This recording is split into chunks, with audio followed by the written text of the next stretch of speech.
최근 하버드대 교수가 던진 이 한마디에 전 세계가 발칵 뒤집혔습니다. 만약 대한민국이 이것의 공급을 단 하루라도 중단한다면 전 세계 경제는 그 즉시 멈춰버릴 것이다. 지구상에 존재하는 이것 두 개 중 하나는 무조건 한국산이라는 이 충격적인 사실 알고 계십니까? 이 압도적인 점유율이 시작된 건 전 세계가 패닉에 빠졌던 인류 역사상 가장 거대한 화폐 혁명의 그날부터였습니다. 당시 유럽연합은 유로라는 새 돈을 만들며 전 세계의 경제 질서를 바꾸려 했습니다. 하지만 기술 강대국이라 자부하던 나라들이 특수 금속 소재 대량 생산에 줄줄이 실패하며 화폐 유통이 통째로 멈춰버릴 위기에 처했던 사실. 모두가 불가능하다고 고개를 저을 때 대한민국은 단 30일 만에 그 기술 장벽을 박살내버렸습니다. 그런데 더 충격적인 사실은 이 기술력이 이제는 전 세계 K방산의 거대한 핵심 축이 되어 모든 전장을 지배하고 있다는 사실입니다. 한국 없이는 경제와 안보를 단 1분도 지킬 수 없소. 대체 무슨 일이 벌어진 걸까요? 그 전에 잠깐 1초 만에 누를 수 있는 좋아요 버튼을 꾹 눌러주시면 영상 제작에 아주 큰 힘이 됩니다. 그럼 바로 시작하겠습니다. 여러분께 묻겠습니다. 유럽 통합의 상징이 뭐라고 생각하십니까? 유로화입니다. 그 유로화 동전을 누가 만들었겠습니까? 당연히 유럽이라고요. 아닙니다. 저는 클라우스 리히터입니다. 독일 연방 조폐국 기술 책임자 출신이며 유로화 동전 소재의 최종 안정성을 검증한 사람입니다. 현재 하버드대 대학원에서 금속 및 재료공학을 연구하는 교수로 재직하며 통화 시스템과 전략 소재 정책 자문을 맡고 있습니다. 제가 직접 승인했으니까 정확히 압니다. 그 황금빛 동전의 금속은 유럽에서 오지 않았습니다. 이 사실을 아는 유럽인은 거의 없죠. 왜냐하면 이건 유럽이 숨기고 싶었던 이야기니까요. 저는 평생 한 가지를 믿어왔습니다. 전략산업은 유럽 스스로 지켜야 한다. 통화는 주권이고 주권은 외부에 맡기는 것이 아닙니다. 그런데 어느 순간 유럽은 둘로 갈라졌습니다. 자존심을 지킬 것인가, 시장을 살릴 것인가, 그리고 그 한가운데에 제가 서 있었습니다. 오늘은 그때의 이야기를 하려 합니다. 인류 역사상 가장 거대한 화폐 교체 프로젝트가 시작되던 시절이었습니다. 유럽 3억이 넘는 인구가 하루아침에 새로운 돈을 쥐어야 했죠. 한 사람당 약 200개의 동전이 필요했습니다. 계산해 보십시오. 수십억 개입니다. 수십억 개의 동전을 동시에 찍어내야 했습니다. 일정이 하루라도 밀리면 시장은 유럽 통합을 의심하기 시작합니다. 의심이 시작되면 투자자들이 빠지죠. 투자자가 빠지면 환율이 흔들리고 환율이 흔들리면 유럽 경제 전체가 출발도 하기 전에 주저앉는 겁니다. 그래서 모든 것이 완벽해야 했습니다. 일정도, 품질도, 금속도요. 그런데 문제가 터졌습니다. 니켈이었습니다. 기존 동전에 들어가던 합금속 니켈 성분이 피부 알레르기를 유발한다는 연구 결과가 쏟아진 겁니다. 유럽 소비자 단체들이 들고 일어났죠. 언론이 물고 늘어졌고 정치권도 가만히 있지 않았습니다. 제 동료 한스가 보고서를 들고 제 사무실에 뛰어들어왔습니다. 클라우스, 이거 봤습니까? 뭔데 그래? 니켈 알레르기 보고서입니다. 오늘 아침에만 언론 기사가 12건이 나왔습니다. 저는 보고서를 받아들고 첫 장을 넘겼습니다. 접촉성 피부염 발생률 데이터가 빼곡히 적혀 있었죠. 이 수치가 맞는 건가? 검증된 겁니다. 독일 피부과학회 자료까지 인용되어 있습니다. 한숨이 나왔습니다. 합금 하나가 유럽 통합의 발목을 잡은 겁니다. 3억 인구가 매일 손으로 만지는 동전인데 건강 문제가 터졌으니 이건 무시하고 넘어갈 수 있는 수준이 아니었죠. 대안이 필요했습니다. 그것도 즉시요. 그때 북유럽 금속 네트워크가 나섰습니다. 핀란드 조폐국을 중심으로 한 연구진이었죠. 이들이 내놓은 답이 노르딕 골드였습니다. 니켈을 완전히 빼고 구리를 기반으로 만든 새로운 합금이었습니다. 브뤼셀에서 열린 긴급 기술 회의에서 핀란드 측 수석 연구원 에이노 코르호넨이 발표에 나섰습니다. 여러분, 우리는 답을 찾았습니다. 니켈 없이도 동전에 적합한 합금을 만들어냈습니다. 프레젠테이션 화면에 노르딕 골드의 성분표가 떴죠. 구리 89%, 알루미늄 5%, 아연 5%, 주석 1%. 실험실 결과는 훌륭했습니다. 색상도 안정적이었고 내마모성도 기준을 통과했죠. 색상 유지력은 기존 합금 대비 어떻습니까? 제가 물었습니다. 동등하거나 그 이상입니다. 3000시간 가속 마모 테스트를 완료했습니다. 회의실 분위기가 달라졌습니다. 여기저기서 고개를 끄덕이는 모습이 보였죠. 프랑스 대표단도 만족스러운 표정이었습니다. 유럽 기술로 해결한 겁니다.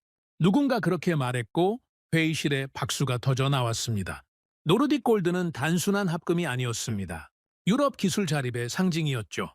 저도 안도했습니다. 솔직히 말씀드리면 자랑스럽기까지 했어요.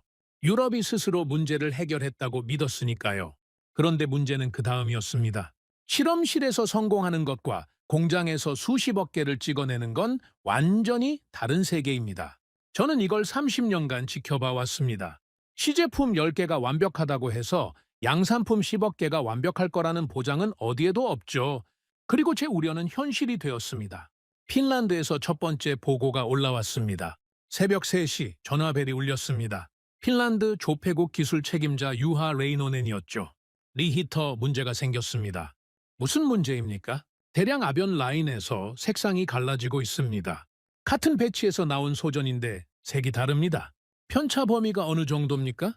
기준치를 넘었습니다. 그리고 그게 다가 아닙니다. 표면에 미세 균열이 발생하고 있습니다. 심장이 내려앉는 기분이었습니다. 색상이 다른 동전이 시중에 풀리면 위조 논란이 터집니다. 균열이 있는 동전은 자판기에 걸리죠. 사소해 보이는 문제 하나하나가 전부 통화 신뢰와 직결되는 것이었습니다. 납기 일정은 맞출 수 있습니까? 제가 가장 두려워하던 질문을 꺼냈습니다. 잠시 침묵이 흘렀습니다. 솔직히 말씀드리겠습니다. 지금 상태로는 어렵습니다. 그날 밤 저는 잠들지 못했습니다. 다음 날 아침 긴급 회의가 소집되었습니다. 브뤼셀이 아니라 전화 회의였죠. 그만큼 급박했다는 뜻입니다. 회의가 시작되자마자 프랑스 재정 고위 관료장 피에르 모렐이 입을 열었습니다. 핀란드 측이 일정을 맞추지 못한다면 우리가 직접 대안을 찾아야 합니다. 프랑스에도 금속 가공 역량이 있습니다. 에이노 코르호넨이 즉시 반박했죠. 시간을 더 주십시오. 공정을 조정하면 해결할 수 있습니다. 노르딕 골드는 우리가 개발한 합금입니다. 우리가 가장 잘 압니다. 시간이 어디 있습니까? 출범까지 몇 달 남지 않았습니다. 모렐의 목소리가 날카로워졌습니다. 그렇다고 서둘러서 품질을 포기하자는 겁니까? 에이노도 물러서지 않았죠. 회의실 분위기가 험악해졌습니다. 그때 독일 재무라인의 실무 책임자 베르너 플로에거가 끼어들었습니다. 잠깐 감정적으로 가지 맙시다. 리히터, 당신이 기술적으로 판단해 주십시오. 핀란드가 일정 안에 해결할 수 있겠습니까? 모든 시선이 저에게 쏠렸습니다. 전화 너머로도 그 무게감이 느껴지더군요. 저는 솔직하게 말했습니다. 현재 데이터만 놓고 보면 쉽지 않습니다. 대량 압연 공정의 안정화에는 상당한 시간이 필요합니다. 실험실 성과와 양산 사이의 격차가 예상보다 큽니다. 회의실이 조용해졌습니다. 아무도 말을 하지 않았죠. 그 침묵의 무게를 여러분은 상상하기 어려울 겁니다. 유럽 통합의 상징이 될 화폐가 금속 하나 때문에 멈춰 설 수도 있다는 현실을 모두가 받아들이고 있었으니까요. 그때 누군가가 말했습니다. 외부 공급선을 검토해야 하지 않겠습니까? 순간 회의 분위기가 얼어붙었습니다. 외부라니 유럽 밖을 말하는 겁니까? 프랑스 측 모렐의 목소리에 분노가 실려 있었죠. 전략 산업을 외부에 넘기자는 겁니까? 유럽의 통화를 다른 나라에 맡기겠다는 말입니까? 북유럽 기술 네트워크 측도 강하게 반발했습니다. 에이노가 목소리를 높였죠. 노르딕 골드는 우리가 개발한 기술입니다. 우리의 합금을 외부에서 만든다는 건 기술 주권을 포기하는 것과 같습니다. 한편 금융 안정을 우선시하는 쪽에서는 다른 이야기가 나왔습니다. 출범이 연기되면 어떻게 되는지 다들 아시지 않습니까? 시장이 무너집니다. 통합에 대한 신뢰가 무너지면 그 피해는 되돌릴 수 없습니다. 저는 그 논쟁을 들으면서 가슴이 답답해졌습니다. 양쪽 다 틀린 말을 하고 있지 않았으니까요. 자존심도 중요했고 일정도 중요했습니다. 그런데 둘 다 지킬 수는 없는 상황이었죠. 회의가 끝난 후 베르너가 저에게 따로 전화를 걸어왔습니다. 리히터, 솔직하게 말해 주십시오. 당신 생각은 어떻습니까? 무슨 생각 말입니까? 외부 공급선 말입니다. 가능한 곳이 있긴 합니까? 저는 잠시 망설였습니다. 하나 들어온 게 있긴 합니다. 아시아 쪽에서 보고서가 올라왔습니다. 노르딕 골드 대량 생산이 가능하다는 내용이었죠. 아시아요? 어느 나라입니까? 대한민국입니다. 전화 너머에서 베르너가 헛웃음을 쳤습니다. 대한민국이라 동전 소재를 아시아에서 가져오자는 겁니까?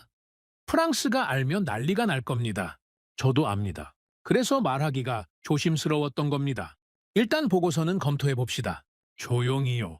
전화를 끊고 저는 책상 위에 놓인 그 보고서를 다시 펼쳐 들었습니다. 대한민국이라는 세 글자가 표지에 찍혀 있었죠. 솔직히 말씀드리면 그때까지 저는 한국의 금속 산업에 대해 아는 게 거의 없었습니다. 아시아 어딘가에서 값싸게 물건을 만드는 나라 정도로만 알고 있었죠. 유럽 전략 산업의 핵심 소재를 그런 나라에 맡긴다는 건 제 신념에 정면으로 어긋나는 일이었습니다. 그런데 한 가지 부정할 수 없는 사실이 있었습니다. 시간은 우리 편이 아니었다는 겁니다. 핀란드는 시간을 달라고 했지만 시장은 기다려주지 않습니다. 출범 일정이 흔들리는 순간 유럽 전체가 흔들리는 거니까요.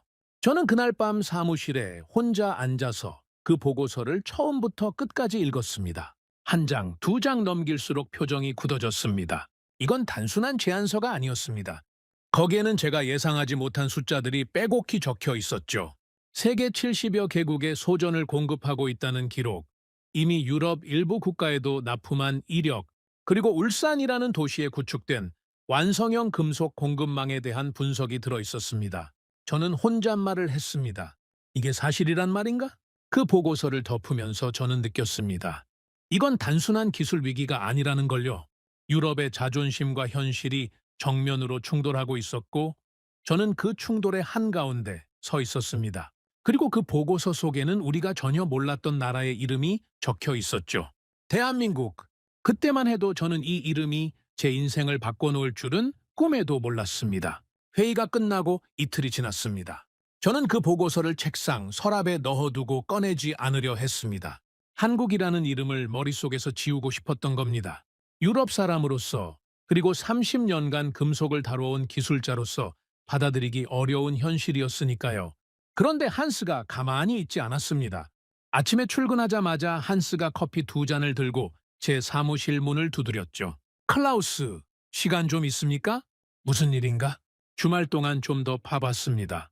그 한국 회사 건 말입니다. 저는 한숨을 쉬었습니다. 한스, 그 건은 아직 공식 검토 대상이 아닐세. 알고 있습니다. 그런데 이걸 보시면 생각이 달라지실 겁니다. 한스가 테이블 위에 서류 묶음을 올려놨습니다.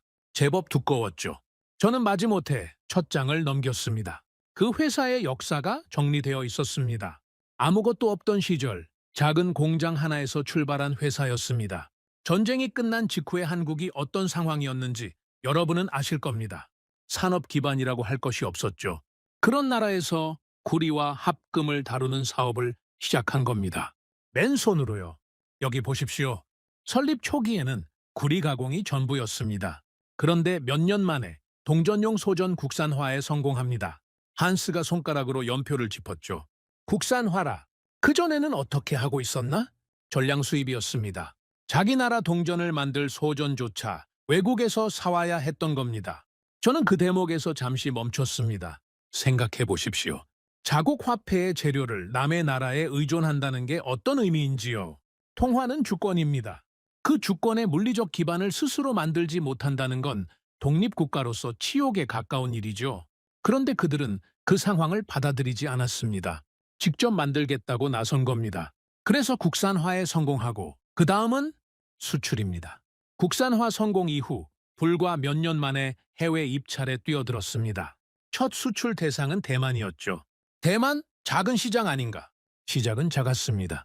하지만 거기서 멈추지 않았습니다. 한스가 다음 페이지를 넘기자 수출국 목록이 쭉 나열되어 있었습니다.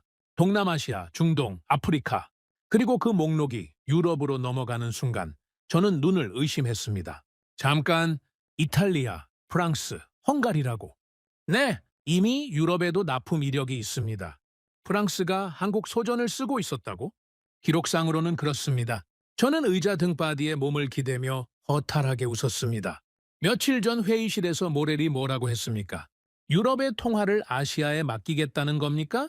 그렇게 소리를 질렀던 프랑스가 이미 한국 소전을 쓰고 있었다는 겁니다. 이건 아이러니를 넘어서 모순이었죠. 한스, 이거 모렐이 알고 있을까? 글쎄요. 모를 수도 있습니다. 소전 납품은 조폐국 실무 라인에서 처리하니까요. 정치권까지 보고가 올라가지 않았을 겁니다. 그러니까 자기 나라가 이미 쓰고 있는 걸 모르면서 반대한 거란 말이지. 한스가 씁쓸하게 웃었습니다. 저도 웃었죠. 하지만 웃을 일이 아니었습니다. 저는 서류를 더 넘겼습니다. 수출국 숫자가 점점 늘어나는 그래프가 나왔죠.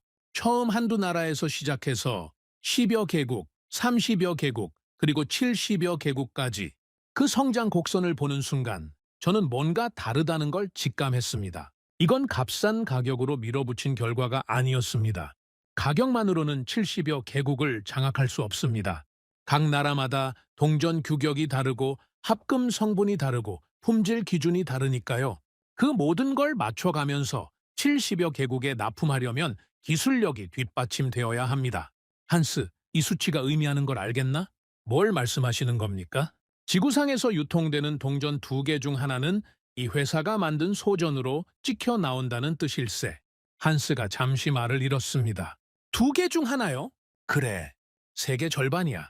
우리 둘 다 한동안 아무 말도 하지 못했습니다. 그날 오후, 저는 더 깊이 파고들었습니다. 이번에는 기술 쪽이 아니라 지리적 조건을 분석했죠. 한스가 아침에 언급한 울산이라는 도시가 계속 신경 쓰였으니까요. 자료를 펼쳐놓고 보니 그 도시의 구조가 눈에 들어왔습니다. 고순도 구리 재련소가 있었습니다. 바로 옆에 고순도 아연 공장이 붙어 있었죠. 그리고 그 한가운데에 이 회사의 합금 공장이 자리 잡고 있었습니다. 원재료에서 완제품까지 반경 수십 킬로미터 안에서 전부 해결되는 구조였습니다. 유럽의 금속 공급망을 생각해 보십시오. 원재료는 북유럽에서, 가공은 독일에서, 조립은 또 다른 나라에서 국경을 몇 번씩 넘겨야 하나의 제품이 완성됩니다. 운송시간, 통관 절차, 품질 편차. 국경을 넘길 때마다 리스크가 쌓이죠. 그런데 이 한국 회사는 그 모든 것을 한 도시 안에서 끝내고 있었습니다. 이건 공장이 아니라 생태계입니다. 제가 혼잣말처럼 중얼거렸죠. 생태계요? 한스가 되물었습니다. 그래, 원재료부터 완제품까지 하나의 시스템으로 돌아가는 거야. 그래서 납기가 빠르고 품질 편차가 적고 원가가 낮은 거야. 이건 단순히 공장을 크게 지은 게 아닐세. 수십 년에 걸쳐 산업 구조 자체를 설계한 겁니다. 한스가 고개를 끄덕였습니다. 그리고 조심스럽게 말했죠. 클라우스, 솔직히 말씀드려도 되겠습니까? 말해보게. 우리가 이 회사를 과소평가하고 있었던 거 아닙니까? 아시아의 값싼 공장이라고 생각했는데 이건 그런 수준이 아닙니다. 저는 대답하지 않았습니다. 대답할 수가 없었습니다. 한스의 말이 맞았으니까요. 며칠 뒤 베르너에게서 전화가 왔습니다. 리히터, 한국권 검토가 어디까지 진행됐습니까? 기업 이력과 공급망 구조까지 분석했습니다. 결론이 나왔습니까? 아직 최종 결론은 아닙니다만 한 가지는 확실합니다. 뭡니까? 이건 하청업체 수준이 아닙니다. 체계가 다릅니다. 전화 너머에서 베르너가 잠시 침묵했습니다. 그리고 낮은 목소리로 말했죠. 핀란드 쪽에서 추가 보고가 올라왔습니다. 공정 안정화에 최소 수개월이 더 필요하다는 내용입니다. 수개월이면 출범 일정에 맞습니다. 맞출 수 없습니다. 가슴이 철렁 내려앉았습니다. 리히터, 비공식적으로 묻겠습니다. 한국 기업에 테스트 샘플을 요청할 수 있겠습니까? 저는 오래 망설였습니다. 이 한마디가 어떤 의미인지 잘 알고 있었으니까요. 테스트 샘플을 요청한다는 건 한국을 공식 후보로 올린다는 뜻이었습니다. 돌이킬 수 없는 한 걸음이었죠.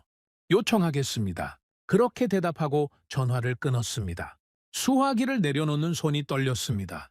30년간 지켜온 신념, 전략산업은 유럽이 지켜야 한다는 그 믿음이 제 손으로 무너지기 시작하는 느낌이었습니다. 머리로는 올바른 판단이라는 걸 알고 있었지만 가슴 한쪽이 무겁게 내려앉았죠. 그날 저녁 사무실을 나서면서 저는 창밖의 하늘을 올려다봤습니다. 해가 지고 있었습니다. 브뤼셀의 겨울 하늘은 유난히 낮고 어두웠죠. 저는 생각했습니다. 우리는 그들을 몰랐습니다.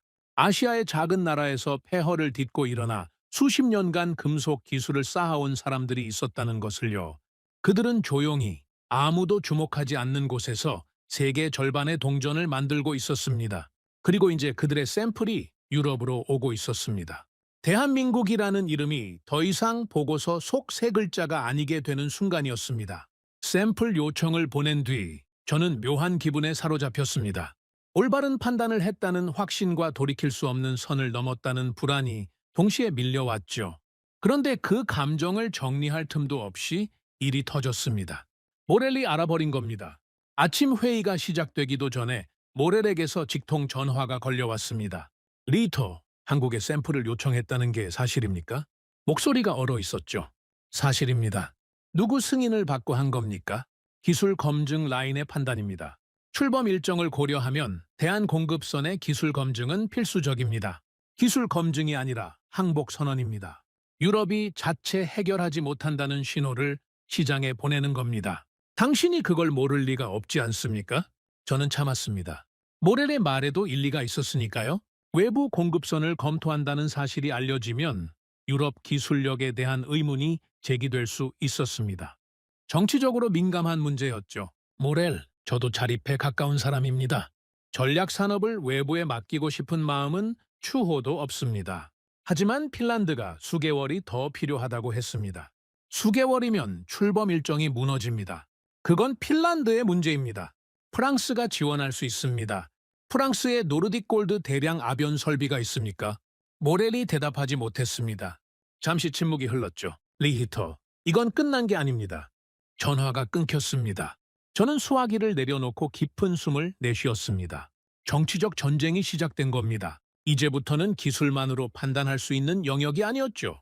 자존심과 체면과 산업 패권이 얽혀 있었으니까요. 그런데 며칠 뒤 예상보다 훨씬 빠르게 한국에서 연락이 왔습니다. 한스가 서류 봉투를 들고 달려왔죠. 클라우스, 한국에서 답신이 왔습니다. 벌써 보낸 지 며칠이나 됐다고? 나흘입니다. 나흘 만에 답신을 보냈다고? 저는 놀랐습니다. 유럽 기업이었다면 검토만 2주는 걸렸을 겁니다.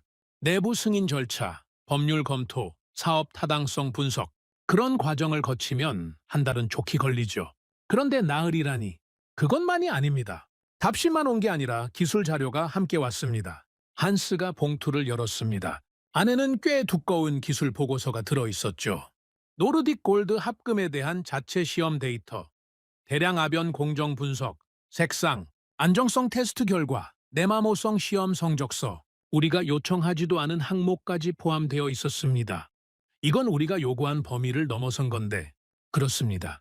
마치 우리가 뭘 필요로 하는지 미리 알고 있었던 것 같습니다. 저는 보고서를 한 장씩 넘기기 시작했습니다. 첫 번째로 눈에 들어온 건 합금 성분 분석표였습니다.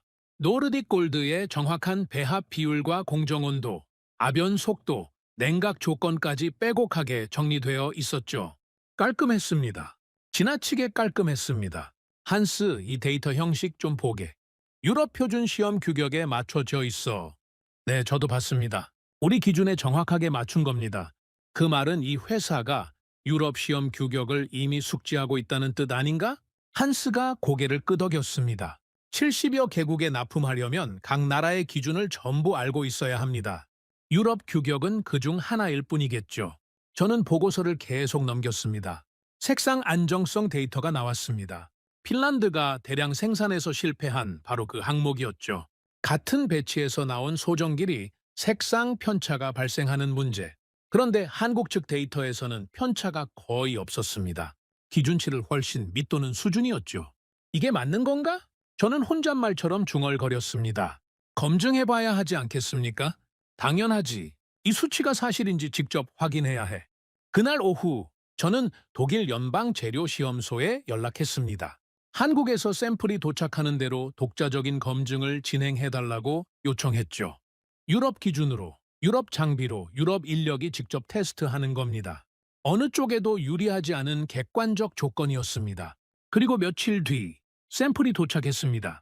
한스가 실험실에서 상자를 들고 왔습니다. 크지 않은 상자였죠. 그 안에 노르딕 골드 소전 샘플이 들어있었습니다. 저는 상자를 열고 샘플 하나를 집어들었습니다. 황금빛이었습니다. 핀란드 시제품과 같은 색이었죠. 아니, 솔직히 말하면 더 균일해 보였습니다. 손으로 만져보니 표면이 매끄러웠습니다. 아변 공정에서 미세 균열이 발생했던 핀란드 샘플과는 확연히 달랐죠. 한스, 이거 만져봤나? 네, 표면 상태가 상당히 좋습니다. 육안으로 봐도 색상 편차가 거의 없는 것 같은데 저도 같은 느낌을 받았습니다. 하지만 감으로 판단할 수는 없으니까요. 마야, 기계가 말해줄 거야. 샘플은 즉시 연방재료 시험소로 보내졌습니다. 결과가 나오기까지 2주가 걸렸습니다. 그 2주 동안 저는 매일 아침 시험소에 전화를 걸었죠. 아직 결과가 안 나왔습니까? 리히터, 서두르지 마십시오. 정확하게 하고 있습니다. 시험소 소장 디터분트가 매번 같은 대답을 했습니다. 서두르는 게 아니라 일정이 급한 겁니다. 압니다. 하지만 이건 유로화의 미래가 걸린 테스트입니다. 대충 할 수는 없지 않습니까? 디터의 말이 맞았습니다. 저도 알고 있었죠. 그래서 기다렸습니다. 초조하게요. 그리고 2주 뒤 디터에게서 전화가 왔습니다. 리히터, 결과가 나왔습니다. 심장이 빨라지는 걸 느꼈습니다. 어떻습니까? 직접 오십시오. 전화로 할 이야기가 아닙니다. 그 말에 불안이 밀려왔습니다. 전화로 할 이야기가 아니라는 건 좋은 뜻일 수도 나쁜 뜻일 수도 있었으니까요. 저는 즉시 차를 몰고 시험소로 향했습니다. 시험소 회의실에 도착하니 디터가 테이블 위에 시험 성적서를 펼쳐놓고 있었습니다. 한스도 함께 불러달라고 했더니 이미 와 있더군요. 자, 결과를 말씀드리겠습니다. 디터가 안경을 고쳤으며 첫 번째 항목을 가리켰습니다. 색상 균일성, 기준치 이내입니다. 핀란드 샘플 대비 편차가 3분의 1 수준입니다. 저는 숫자를 확인했습니다. 3분의 1이라고요? 네. 같은 배치 내 색상 편차가 거의 없다고 봐도 됩니다. 두 번째 항목, 내마모성, 기준 통과. 3000시간 가속 마모 테스트를 완료했고 표면 손상이 허용 범위의 절반도 안 됩니다. 세 번째, 아변 안정성. 이게 핵심입니다. 핀란드가 대량 생산에서 실패한 바로 그 항목이죠. 한국 샘플은 안정적입니다. 미세 균열 없음, 두께 편차 기준 이내. 저는 성적서를 들여다봤습니다. 숫자가 빼곡히 적혀 있었죠. 하나하나 확인하면서 저는 점점 할 말을 잃어가고 있었습니다. 디터, 이 결과를 어떻게 해석합니까? 디터가 안경을 벗고 저를 똑바로 봤습니다. 리히터, 나는 30년간 금속을 시험해왔습니다. 이 수치는 거짓이 아닙니다. 한국 샘플은 유럽 기준을 충족하는 수준이 아니라 상회하는 수준입니다. 상회한다고요? 여러 항목에서 핀란드보다 높은 점수입니다. 솔직히 말해서 저도 처음에는 의심했습니다. 그래서 2번 돌렸습니다. 같은 결과였습니다. 한스가 옆에서 조용히 말했죠. 클라우스, 저번에 3번 재계산했다고 하셨죠. 디터는 2번 돌렸고요. 5번째 확인입니다. 저는 아무 말도 하지 못했습니다. 테이블 위에 시험 성적서를 내려다보며 한동안 그 자리에 앉아 있었죠. 이건 제가 기대했던 결과가 아니었습니다. 솔직히 말씀드리면 저는 어딘가에서 결함이 나오기를 바라고 있었습니다. 한 가지라도 기준에 미달하는 항목이 있다면 한국을 배제할 명분이 생기니까요. 그러면 유럽의 자존심을 지킬 수 있었을 겁니다. 핀란드에 시간을 더 주고 어떻게든 유럽 내부에서 해결하는 방향으로 갈 수 있었겠죠. 그런데 숫자가 그걸 허락하지 않았습니다. 차를 몰고 돌아오는 길에 저는 생각했습니다. 이 회사는 대체 어떻게 이런 기술력을 갖게 된 것인가? 아무것도 없던 시절에 구리 가공 하나로 시작해서 소전 국산화에 성공하고 해외 시장을 개척하고 70여 개국에 납품하고 그리고 이제 유럽이 개발한 합금을 유럽보다 더 잘 만들어내고 있는 겁니다. 이건 하루아침에 되는 일이 아닙니다. 반세기가 넘는 시간이 쌓여야 가능한 겁니다. 수십 년간 합금을 녹이고 아변하고 실패하고 다시 시도하고 그 시간이 기술이 되고 기술이 체계가 되고 체계가 생태계가 된 겁니다. 우리는 그 시간을 보지 못했습니다. 유럽에 앉아서 아시아를 내려다보며 값싼 생산 기지라고만 생각했죠. 그런데 그 값싼 생산 기지라고 무시했던 곳에서 유럽을 넘어서는 기술이 자라고 있었습니다. 조용히, 누구의 주목도 받지 않으면서요. 사무실에 도착하니 베르너에게서 메시지가 와 있었습니다. 시험 결과 어떻게 됐습니까? 저는 잠시 망설이다가 전화를 걸었습니다. 베르너, 결과가 나왔습니다. 말해보십시오. 전 항목 기준 충족입니다. 일부 항목은 핀란드를 상회합니다. 전화 너머에서 긴 한숨이 들렸습니다. 그럼 이제 어떻게 해야 합니까? 공식 검증 절차를 밟아야 합니다. 비공식 단계는 끝났습니다. 모렐이 가만히 있지 않을 겁니다. 알고 있습니다. 하지만 숫자를 무시할 수는 없습니다. 리히터, 당신은 이 결정의 무게를 알고 있습니까? 이건 기술적 판단이 아니라 정치적 선언이 될 수도 있습니다. 그래서 더 정확해야 하는 겁니다. 감정이 아니라 데이터로 결정해야 합니다. 베르너가 잠시 침묵했습니다. 그리고 조용히 말했죠. 알겠습니다. 공식 라인으로 올리겠습니다. 그러나 리히터, 각오하십시오. 이 순간부터 당신은 양쪽 모두에게 공격받을 겁니다. 전화를 끊고 저는 시험 성적서를 다시 펼쳤습니다. 숫자들이 빼곡하게 적혀 있었죠. 냉정하고 객관적인 숫자들, 감정도 정치도 자존심도 모르는 숫자들. 그 숫자들이 가리키는 방향은 하나였습니다. 저는 그 방향이 두려웠습니다. 30년간 믿어온 것이 무너지는 소리가 들리는 것 같았으니까요. 하지만 기술자는 숫자 앞에서 정직해야 합니다. 그게 제가 평생 지켜온 또 하나의 신념이었죠. 두 개의 신념이 충돌하고 있었습니다. 유럽의 자립을 지켜야 한다는 신념과 데이터 앞에서 정직해야 한다는 신념. 그리고 저는 조금씩, 아주 조금씩 한쪽으로 기울어지고 있었습니다. 그날 밤 사무실을 나서면서 저는 책상 위에 놓인 한국 샘플 하나를 집어들었습니다. 작은 금속 원반이었죠. 손바닥 위에 올려놓으니 묵직한 무게가 느껴졌습니다. 이 작은 금속 조각 하나에 반세기의 시간이 담겨 있다는 걸 이제는 알고 있었습니다. 폐허에서 시작한 나라, 자기 나라 동전조차 남의 손을 빌려야 했던 나라, 그 나라가 반세기를 걸어 여기까지 온 겁니다. 그리고 지금 유럽의 미래가 걸린 테이블 위에 그들의 기술이 올라와 있었습니다. 대한민국이라는 이름이 이제 더 이상 가볍지 않았습니다. 손바닥 위에 이 작은 금속만큼이나 묵직하게 느껴졌죠. 그리고 진짜 전쟁은 이제부터 시작이었습니다. 공식 검증 절차가 시작되자마자 폭풍이 몰려왔습니다. 모렐이 움직인 겁니다. 프랑스 재정 라인을 통해 브뤼셀에 공식 이의를 제기했죠. 단순한 반대가 아니었습니다. 정치 공세였습니다. 베르너에게서 긴급 전화가 왔습니다.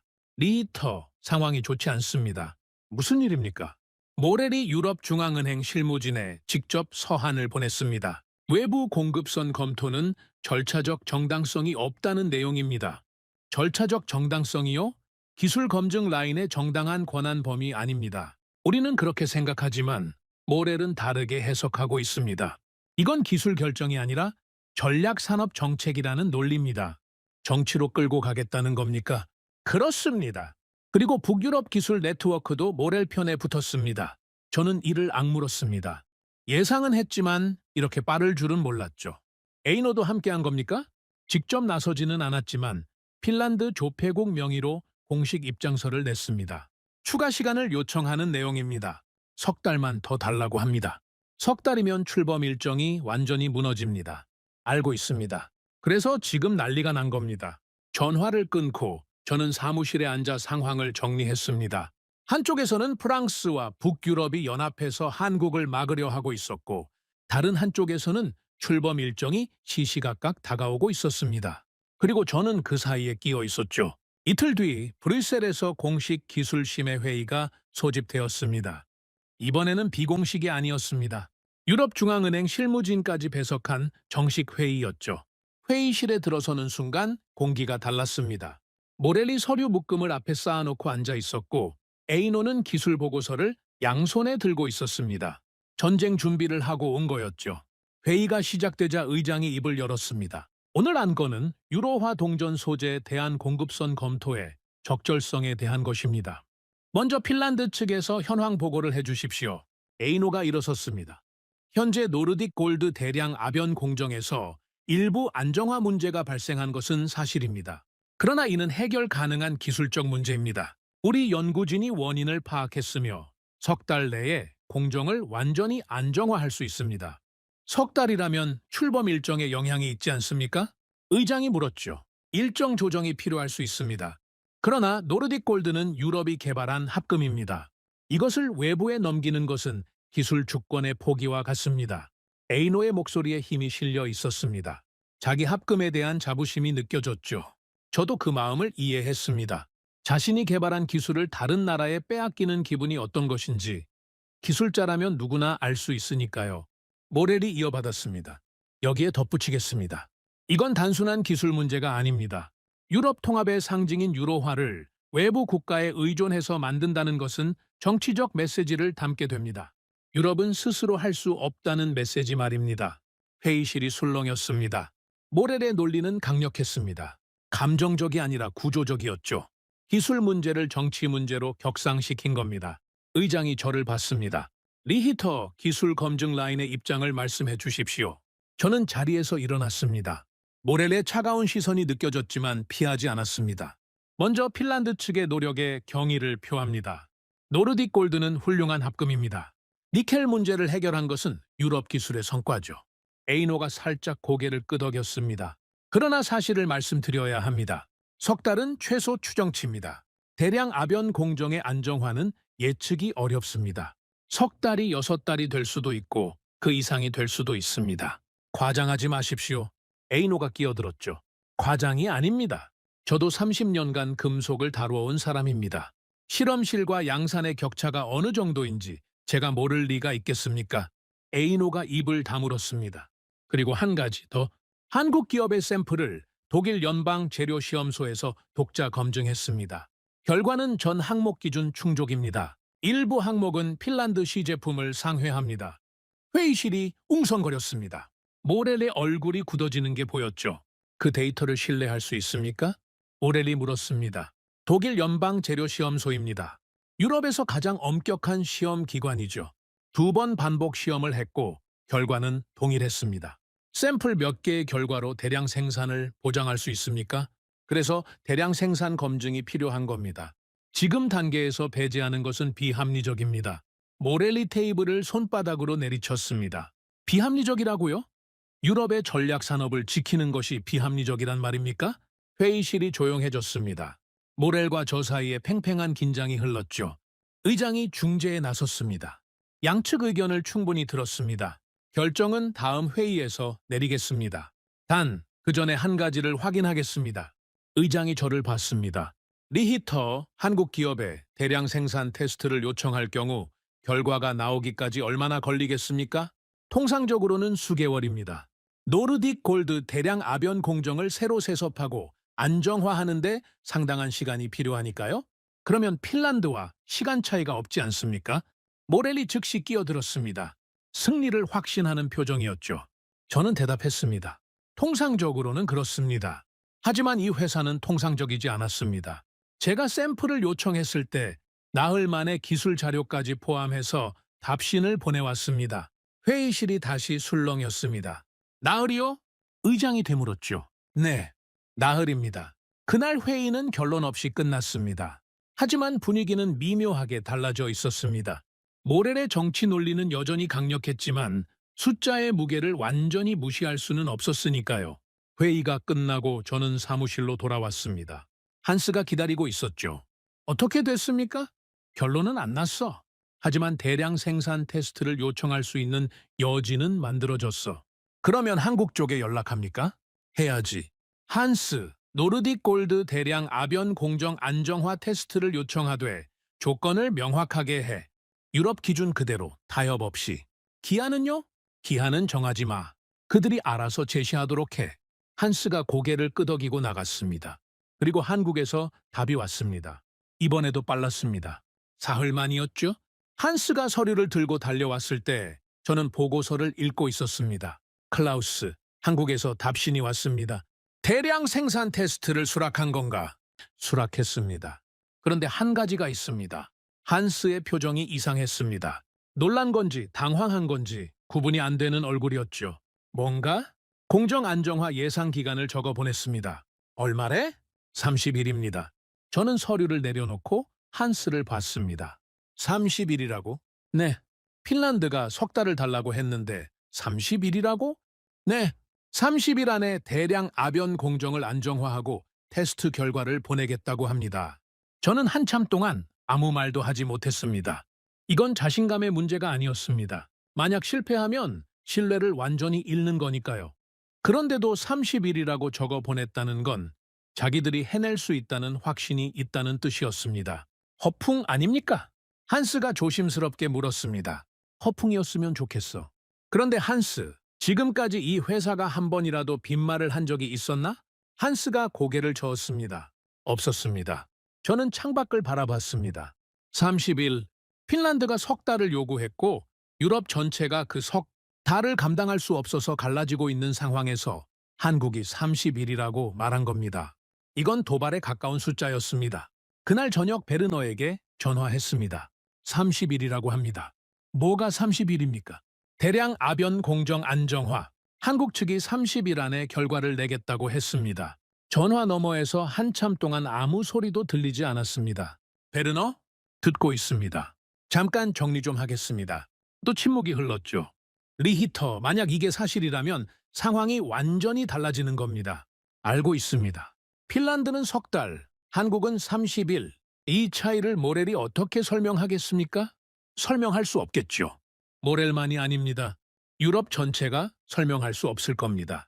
우리가 개발한 합금을 우리가 대량 생산하지 못해서 아시아의 한 나라가 30일 만에 해결한다면 이건 기술적 충격이 아니라 존재론적 충격입니다. 베르너의 말이 맞았습니다.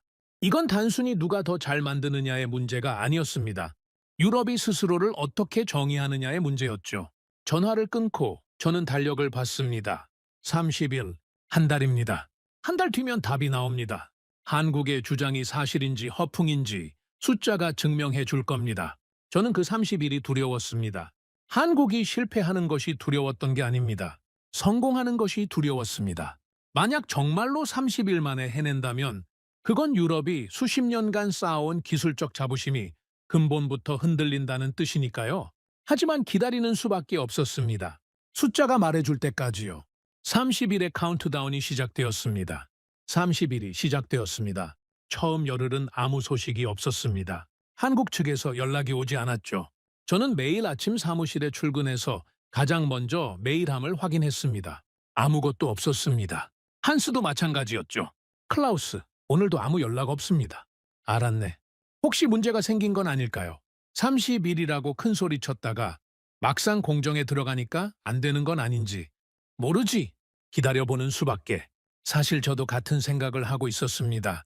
30일이라는 숫자가 허풍이었을 가능성을 머릿속에서 지울 수가 없었죠. 노르딕 골드 대량 아변이 그렇게 쉬운 일이 아니라는 걸 저는 뼈저리게 알고 있었으니까요. 핀란드가 실패한 이유를 생각해 보십시오. 실험실에서는 완벽했던 합금이 대량 생산에 들어가자 색상이 갈라지고 표면에 균열이 생기고 두께가 들쭉날쭉해진 겁니다. 이건 단순한 기술 부족이 아닙니다. 합금이라는 것은 온도, 압력, 속도, 냉각 조건이 조금만 달라져도 결과가 완전히 바뀝니다. 실험실에서는 이 모든 조건을 정밀하게 통제할 수 있지만 수십억 개를 찍어내는 공장에서는 그게 불가능에 가깝죠. 그래서 핀란드가 석 달을 요구한 겁니다. 석 달도 빠듯한 기간이었어요. 솔직히 말하면 석 달 안에 해결될 거라는 보장도 없었죠. 그런데 한국은 30일이라고 했습니다. 열흘째 되는 날 저녁, 한스가 퇴근 직전에 제 사무실을 노크했습니다. 클라우스, 한 가지 여쭤봐도 되겠습니까? 뭔가? 만약 한국이 30일 안에 해내면 어떻게 하실 겁니까? 기술적으로는 답이 명확해지는 거지. 기술적으로는요. 하지만 정치적으로는 어떻게 됩니까? 모렐이 가만히 있겠습니까? 저는 잠시 생각했습니다. 한스, 그건 30일이 지나봐야 알 수 있는 일이야. 지금 걱정해봐야 소용없네. 알겠습니다. 그런데 한 가지만 더요. 뭔가? 만약 실패하면요? 그러면 핀란드에 시간을 더 주는 수밖에 없겠지. 출범이 늦어지더라도. 유럽 전체가 흔들릴 수도 있습니다. 알고 있어. 한스가 문을 닫고 나갔습니다. 사무실에 혼자 남은 저는 창밖의 어둠을 바라보며 생각했습니다. 성공해도 문제, 실패해도 문제. 어느 쪽이든 유럽은 상처를 입게 되어 있었죠. 그리고 열나흘째 되는 날, 드디어 연락이 왔습니다. 한스가 아침부터 흥분한 얼굴로 달려왔죠. 클라우스, 한국에서 중간 보고가 왔습니다. 중간 보고? 열나흘밖에 안 됐는데? 그렇습니다. 읽어보십시오. 한스가 건넨 서류를 펼쳤습니다. 대량 아변 라인 가동 현황이라는 제목이었죠. 내용을 읽으면서 저는 눈을 의심했습니다. 이미 첫 번째 대량 생산 라인을 가동하고 있었습니다. 열나흘 만에요. 핀란드가 석 달을 달라고 한 바로 그 공정을 열나흘 만에 돌리기 시작한 겁니다. 이게 가능한 건가? 저도 처음에는 믿기 어려웠습니다. 그런데 데이터를 보십시오. 한스가 다음 페이지를 가리켰습니다. 첫 번째 배치의 시험 결과가 적혀 있었죠. 색상 균일성, 두께 편차, 표면 상태. 아직 최종 수치는 아니었지만 방향성은 확실했습니다. 기준치 이내로 수렴하고 있었습니다. 한스, 이 아변 속도를 보게. 핀란드 라인보다 빠르지 않나? 네, 약 20% 정도 빠릅니다. 빠르면서 품질이 유지된다고? 중간 수치로는 그렇습니다. 저는 서류를 내려놓고 의자에 깊숙이 기대 앉았습니다. 이건 예상 밖이었습니다. 빠르면 품질이 떨어지는 게 상식이거든요. 아변 속도를 높이면 금속에 가해지는 스트레스가 커지고, 스트레스가 커지면 균열이 생기고 색상이 흔들립니다. 그래서 핀란드는 속도를 낮추면서도 안정화에 실패했던 겁니다. 그런데 한국은 더 빠른 속도에서 안정적인 수치를 내고 있었습니다.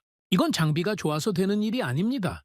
합금의 특성을 완벽하게 이해하고 온도와 압력과 냉각 조건의 최적점을 찾아낸 경우에만 가능한 겁니다. 한스, 이게 무슨 의미인지 알겠나? 어떤 의미 말입니까? 이 회사는 노르딕 골드를 처음 다루는 게 아닐 수 있어. 아니, 처음이라고 해도 비슷한 성분의 구리 합금을 수십 년간 다뤄온 경험이 있으니까 이런 속도가 가능한 거야. 합금이라는 게 결국은 구리를 기반으로 한 변형이거든.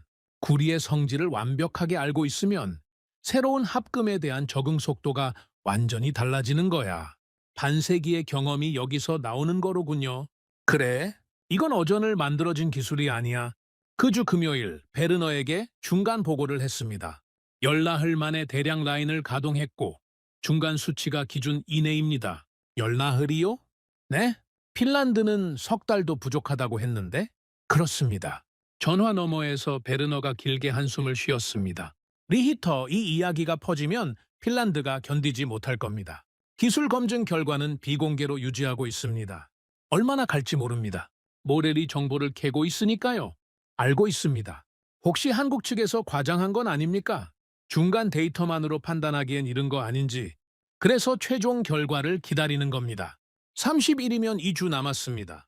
네, 2주입니다. 2주가 지났습니다. 정확히 28째 날 한국에서 최종 보고서가 도착했습니다. 30일이 아니라 28일이었습니다. 틀을 앞당긴 겁니다. 한스가 서류를 가지고 왔을 때 평소와 다르게 아무 말도 하지 않았습니다. 그냥 서류를 테이블 위에 올려놓고 한 발짝 물러서서 저를 바라봤죠. 한스의 표정을 보는 순간 직감했습니다. 이건 보통 결과가 아니라는 걸요. 저는 첫 장을 넘겼습니다. 대량 아변 공정 최종 보고서. 노르딕 골드 소전 대량 생산 안정성 검증. 색상 균일성. 기준 통과. 핀란드 대비 편차 4분의 1 수준. 저는 숫자를 2번 읽었습니다. 4분의 1이라고. 한스가 고개를 끄덕였습니다. 다음 항목. 내마모성. 기준 통과. 표면 손상률 허용 범위의 3분의 1. 다음. 아변 두께 편차. 기준이네. 수십만 개 단위 배치해서 편차가 거의 제로에 수렴. 다음. 미세 균열. 없음. 다음. 생산 속도. 핀란드 대비 20% 이상 빠름. 다음. 납기 예상. 출범 일정 이내 전량 공급 가능. 저는 보고서를 덮었습니다. 손이 떨리고 있었습니다. 한스! 네? 이 수치가 맞는 건가? 독일 연방재료시험소에 다시 보내서 교차 검증해야 하지 않겠습니까? 당연히 해야지. 지금 바로 보내. 한스가 서류를 챙겨 나가면서 문 앞에서 멈췄습니다. 그리고 돌아서서 저를 봤죠. 클라우스, 이건 진짜인 것 같습니다. 아직 확인 전이야. 저도 30년간 금속을 봐왔습니다. 이 수치를 조작할 수는 없습니다. 조작하려면 실제로 그만큼의 기술력이 있어야 조작이 가능하니까요. 한스의 말이 묘하게 가슴에 꽂혔습니다. 맞는 말이었죠. 이 수준의 데이터를 만들어내려면 실제로 그 기술을 보유하고 있어야 합니다. 독일 연방재료시험소의 교차 검증 결과는 닷새 뒤에 나왔습니다. 디터에게서 직접 전화가 왔죠. 리히터, 결과 나왔습니다. 말씀하십시오. 한국 측 데이터와 우리 시험 결과가 일치합니다. 오차 범위 이내입니다. 심장이 멈추는 것 같았습니다. 일치한다고요? 네. 그리고 한 가지 더 말씀드리겠습니다. 뭡니까? 저는 이 시험소에서 수많은 금속을 테스트해왔습니다. 유럽 최고의 기업들 제품을 다뤄왔죠. 그런데 이번 한국 샘플의 대량 생산 품질은 제가 본 것 중에서 최상위권입니다. 최상위권이요. 개인적인 의견을 말씀드리는 겁니다. 공식 보고서에는 기준 충족이라고만 적겠습니다. 하지만 리히터, 당신에게는 솔직하게 말하겠습니다. 이건 단순히 기준을 통과한 수준이 아닙니다. 전화를 끊고 저는 한참 동안 의자에 앉아 있었습니다. 30일이었습니다. 아니 28일이었죠? 핀란드가 석 달을 달라고 했고 프랑스는 절대 외부에 맡길 수 없다고 했고 유럽 전체가 갈라져서 싸우고 있을 때 한국은 조용히 공장을 돌려서 28일 만에 결과를 내놓은 겁니다. 우리가 개발한 합금입니다. 노르딕 골드는 유럽이 만든 겁니다.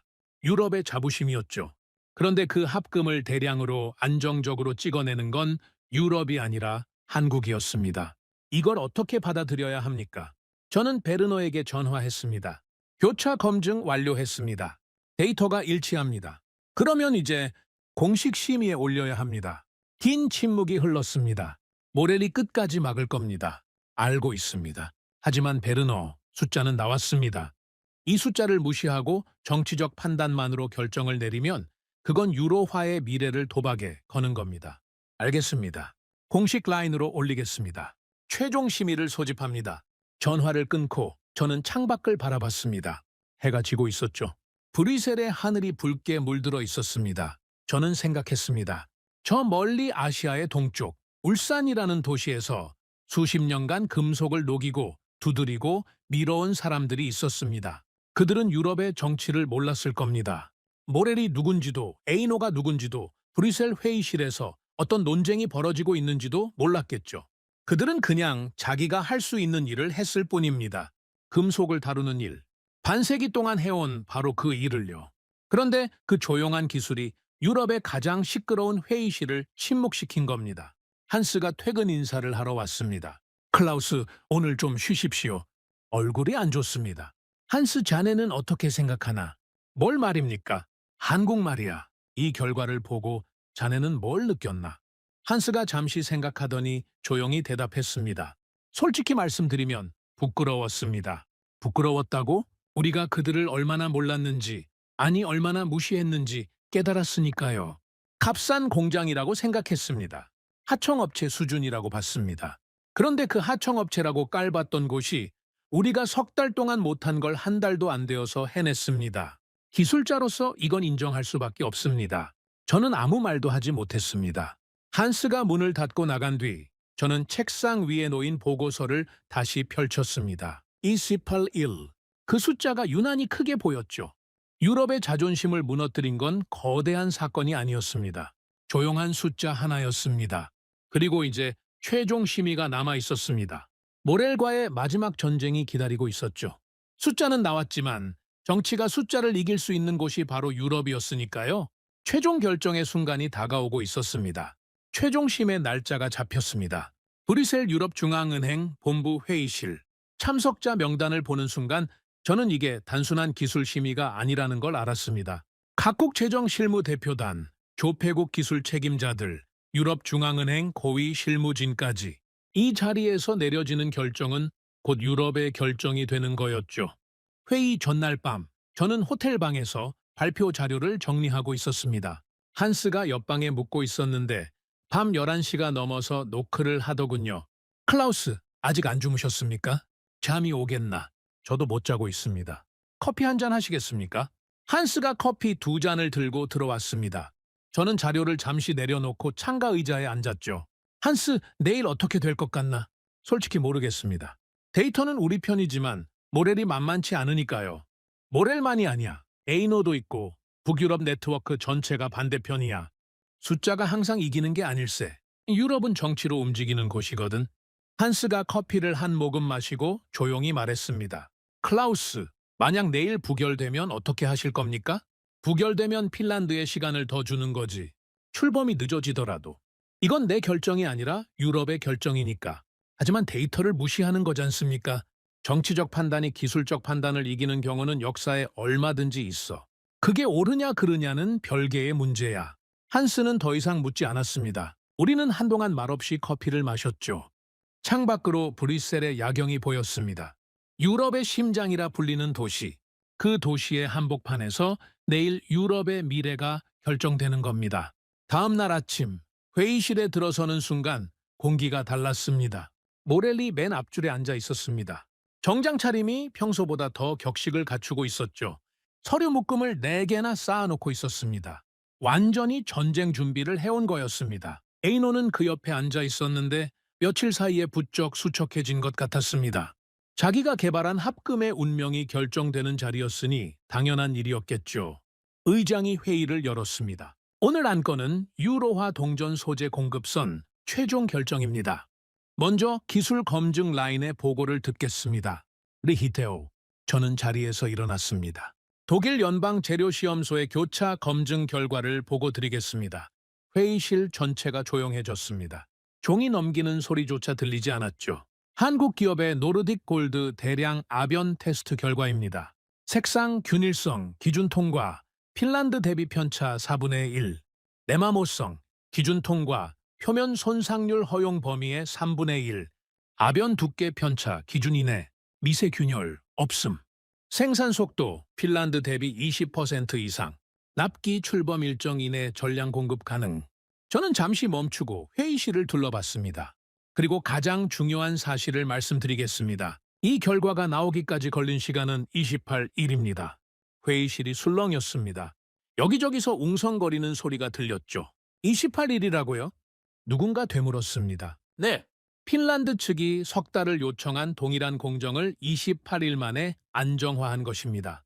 이 결과는 독일 연방재료시험소의 독자 교차 검증을 통해 확인되었습니다. 저는 자리에 앉았습니다. 심장이 뛰고 있었지만 최대한 평정을 유지하려 했죠. 모렐이 즉시 일어났습니다. 예상대로였습니다. 의장, 발언권을 요청합니다. 허가합니다. 모렐이 회의실을 천천히 둘러봤습니다. 연극 무대의 배우처럼 시선을 하나하나 맞추더군요. 유로화는 무엇입니까? 단순한 화폐입니까? 아닙니다. 유럽 통합의 상징입니다. 3억 유럽 시민이 매일 손에 쥐는 통합의 증거입니다. 그 상징을 외부 국가에 의존해서 만든다는 것이 어떤 메시지를 전달하는지 생각해 보십시오.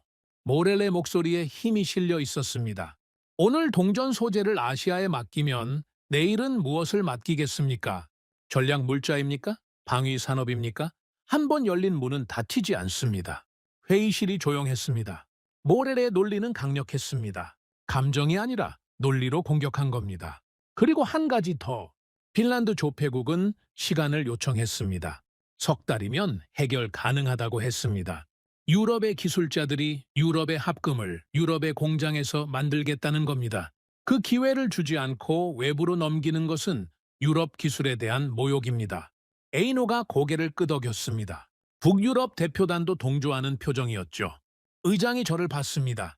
리터, 반론이 있습니까? 저는 다시 일어났습니다. 모렐의 말씀에 일리가 있습니다. 전략산업의 외부 의존은 신중해야 합니다. 모렐이 살짝 놀란 표정을 지었죠. 제가 동의할 거라고는 예상하지 못한 모양이었습니다. 하지만 한 가지 여쭙겠습니다. 핀란드가 석 달 뒤에 반드시 성공할 수 있다는 보장이 있습니까? 에이노를 봤습니다. 에이노, 석 달 뒤에 대량 아변 공정이 안정화된다고 확신합니까? 색상 편차, 미세 균열, 두께 편차, 이 모든 항목이 기준을 통과할 수 있다고 보장할 수 있습니까? 에이노가 입을 열었습니다. 최선을 다하겠습니다. 최선이 아니라 확신을 묻고 있는 겁니다. 에이노가 대답하지 못했습니다. 긴 침묵이 흘렀죠. 보장할 수 없습니다. 에이노가 낮은 목소리로 말했습니다. 회의실 분위기가 미묘하게 바뀌었습니다. 석 달이 6달이 될 수도 있습니다. 그 사이 출범 일정은 무너지고 금융시장은 유럽 통합을 의심하기 시작합니다. 환율이 흔들리고 투자자들이 이탈합니다. 그 피해는 되돌릴 수 없습니다. 모렐이 끼어들었습니다. 리히터, 당신은 기술자입니다. 정치적 판단은 우리의 몫입니다. 저도 목소리를 높였습니다. 30년 경력에서 회의실에서 소리를 높인 건 이때가 처음이었죠. 자존심으로 통화를 찍어낼 수 있습니까? 자존심으로 3억 시민의 동전을 공급할 수 있습니까? 출범 일정이 무너져서 시장이 폭락하면 그때 가서 자존심이 무슨 소용이 있습니까? 회의실이 얼어붙었습니다. 제 목소리가 벽에 부딪혀 울리는 것 같았죠. 모렐과 저 사이에 팽팽한 침묵이 흘렀습니다. 그때 지금까지 한마디도 하지 않던 독일 대표단의 금융실무 책임자가 손을 들었습니다. 한 가지만 확인하겠습니다. 출범이 석 달 연기될 경우 예상되는 시장 영향을 수치로 제시할 수 있습니까? 베르너가 대답했죠. 유럽중앙은행 내부 시뮬레이션에 따르면 석 달 연기 시 유로화에 대한 시장 신뢰도가 최대 15%까지 하락할 수 있습니다. 이는 출범 직후 환율 불안정으로 이어지며 최악의 경우 투기 세력의 공격 대상이 될 수 있습니다. 회의실이 다시 웅성거렸습니다. 15%라는 숫자가 주는 무게를 모두가 느끼고 있었죠. 모렐의 표정이 처음으로 흔들리는 게 보였습니다. 의장이 입을 열었습니다. 잠깐 휴회하겠습니다. 30분 뒤에 재개합니다. 복도로 나온 저는 손이 떨리는 걸 느꼈습니다. 한스가 다가왔죠. 클라우스, 괜찮습니까? 괜찮아. 좀 흥분했네. 아닙니다. 해야 할 말이었습니다. 복도 끝에서 모렐이 프랑스 대표단과 격하게 논의하고 있는 게 보였습니다. 에이노는 벽에 기대어 서서 바닥을 내려다보고 있었죠. 지친 표정이었습니다. 30분 뒤 회의가 재개되었습니다. 의장의 표정이 달라져 있었습니다. 무언가 결심한 얼굴이었죠. 각국 대표단의 의견을 종합했습니다. 최종 결정을 내리겠습니다. 회의실 전체가 숨을 죽였습니다. 첫째, 한국 기업의 기술 검증 결과는 유효합니다. 독일 연방재료시험소의 교차 검증을 통해 확인되었으며 대량 생산 안정성이 입증되었습니다. 모렐의 얼굴이 굳어졌습니다. 둘째, 출범 일정의 준수는 유로화 통합의 최우선 과제입니다. 일정 지연으로 인한 시장 신뢰 손상은 용납할 수 없습니다. 에이노가 고개를 숙였습니다. 셋째, 스페인 조폐국을 통한 공식 인증 절차를 진행합니다. 한국 기업의 노르딕 골드 소전을 유로화 동전 생산에 사용하는 것을 승인합니다. 끝이었습니다. 모렐이 자리에서 벌떡 일어났습니다. 이건 유럽의 굴복입니다. 모렐, 이건 유럽의 생존입니다. 의장이 단호하게 말했죠. 모렐은 서류를 챙겨들고 회의실을 나갔습니다. 문이 닫히는 소리가 크게 울렸죠. 프랑스 대표단도 뒤따라 나갔습니다. 에이노는 자리에 그대로 앉아 있었습니다. 고개를 숙인 채로요? 저는 에이노에게 다가갔습니다. 에이노, 리히터, 당신이 옳았습니다. 아닙니다. 당신도 옳았습니다. 노르딕 골드는 훌륭한 합금입니다. 당신이 개발하지 않았다면 이 모든 것이 시작되지도 않았죠. 에이노가 쓸쓸하게 웃었습니다. 합금은 우리가 만들었지만 세상에 내놓은 건 그들이었군요. 저는 아무 말도 할 수 없었습니다. 기술자로서 에이노의 심정을 너무나 잘 알았으니까요. 자기 손으로 만든 것을 다른 누군가가 더 잘 구현해내는 걸 지켜보는 기분. 그건 분노가 아니라 슬픔에 가까운 겁니다. 회의실을 나서면서 베르너가 다가왔습니다. 리히터, 수고했습니다. 베르너, 솔직히 말씀드려도 되겠습니까? 저는 이 결정이 기쁘지 않습니다. 베르너가 의아한 표정을 지었죠.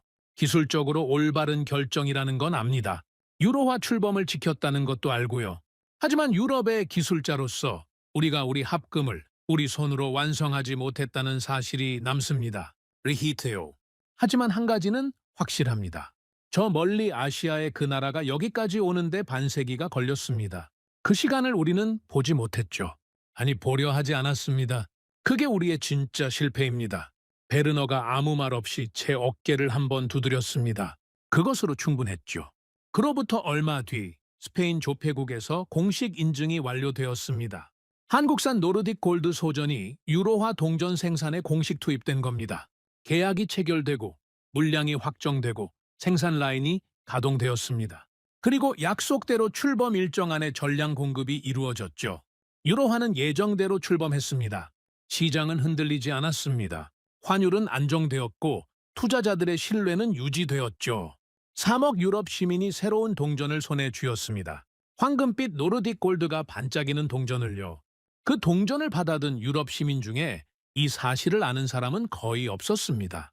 자기 손에 들린 동전의 금속이 어디서 왔는지, 그 금속을 만들기 위해 어떤 나라가 반세기를 걸어왔는지, 브뤼셀 회의실에서 어떤 전쟁이 벌어졌는지 아무도 몰랐죠. 그리고 그 뒤로 벌어진 일은 더욱 놀라웠습니다. 한국의 점유율이 폭발적으로 올라가기 시작한 겁니다. 유로화 납품 이후 그 이름은 세계 조폐 시장에서 확고한 위치를 차지했습니다. 60여 개국, 70여 개국, 숫자가 계속 올라갔죠. 지구상에서 유통되는 동전 2개 중 하나가 한국산 소전으로 만들어지게 된 겁니다. 유럽의 일부 소전 기업들은 경쟁력을 잃고 하나둘 시장에서 철수했습니다. 우리가 지키려 했던 전략 산업이 조용히 무너지고 있었죠. 모렐이 두려워했던 바로 그 일이 현실이 된 겁니다. 저는 그 소식을 들을 때마다 복잡한 기분이었습니다. 제가 승인한 결정이었으니까요. 유럽을 살리기 위한 선택이었지만 그 선택이 유럽의 산업 기반을 약화시키는 결과로 이어진 건 부정할 수 없는 사실이었습니다. 어느 날 한스가 말했습니다. 클라우스, 후회하십니까? 저는 잠시 생각했습니다. 후회는 하지 않아. 그때 다른 선택을 했다면 유로화 출범이 무너졌을 테니까. 하지만 씁쓸하지 않다고 하면 거짓말이겠지. 씁쓸한 거면 충분한 겁니다. 잘못된 결정이었다면 분노하셨을 테니까요. 한스의 말에 저는 쓸쓸하게 웃었습니다. 맞는 말이었죠. 후회가 아니라 씁쓸함이라면 그건 올바른 결정이었다는 뜻입니다. 다만 그 대가가 무겁다는 것뿐이죠. 유로화 동전은 지금도 유통되고 있습니다. 3억이 넘는 유럽 시민이 매일 손에 쥐는 그 동전. 유럽 통합의 상징. 하지만 그 안의 금속은 유럽에서 오지 않았습니다. 그 사실을 안고 사는 건 저뿐만이 아닐 겁니다. 그로부터 몇 년이 흘렀습니다. 세상이 바뀌고 있었죠. 제가 가장 먼저 느낀 건 지갑이 가벼워졌다는 거였습니다. 물리적으로요. 동전이 줄어들고 있었습니다.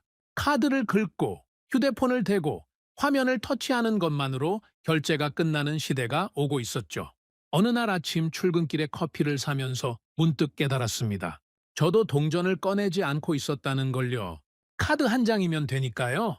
커피숍 카운터 옆에 놓인 동전 거스름돈 그릇이 넘쳐나고 있었습니다. 아무도 가져가지 않더군요. 그걸 보면서 생각했죠. 동전이 짐이 되는 시대가 왔구나. 사무실에 도착하니 한스가 신문을 펼쳐놓고 있었습니다. 클라우스, 이거 보셨습니까? 뭔데?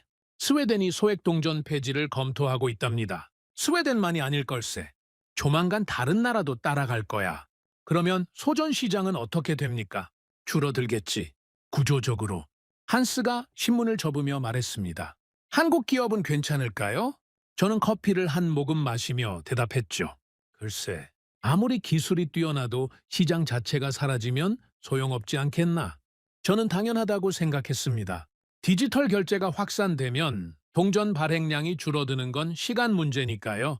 유럽 내 동전 발행량은 이미 감소세에 접어들고 있었습니다.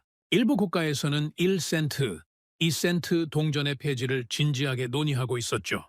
관련 통계를 직접 뽑아봤더니 추세는 더 명확했습니다. 유럽 전체 동전 발행량이 해마다 줄어들고 있었고 젊은 세대로 갈수록 현금 사용 비율이 급격하게 떨어지고 있었죠. 저는 확신했습니다. 소전 산업은 구조적으로 쇠퇴할 것이라고요. 그리고 자연스럽게 한국을 떠올렸습니다.